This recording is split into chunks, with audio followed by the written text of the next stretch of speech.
কংগ্রেসের লোকসভার সংসদ সদস্য ও ভারতীয় বাংলা সিনেমার জনপ্রিয় অভিনেত্রী শায়নী ঘোষকে হত্যার হুমকি দিয়েছেন উত্তরপ্রদেশের সিকান্দারাবাদের পৌরসভার প্রধান বিজেপি নেতা ডক্টর প্রদীপ দীক্ষিত। সোশ্যাল মিডিয়ায় ভাইরাল একটি ভিডিওতে ডক্টর প্রদীপ দীক্ষিত বলেন, যে ব্যক্তি শায়নী ঘোষের মাথা কেটে এনে দিতে পারবে তাকে 1 কোটি রুপি পুরস্কার দেয়া হবে। ভিডিওটি সোশ্যাল মিডিয়ায় ছড়িয়ে পড়ার পর রাজনৈতিক অঙ্গনে নিন্দার ঝড় উঠেছে।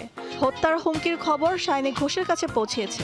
ভারতের প্রধানমন্ত্রী নরেন্দ্র মোদী ও স্বরাষ্ট্রমন্ত্রী অমিত শাহকে ট্যাগ করে মাইক্রো ব্লগিং সাইট এক্সে তীব্র ক্ষোভ উগরে দিয়েছেন শায়নী ঘোষ।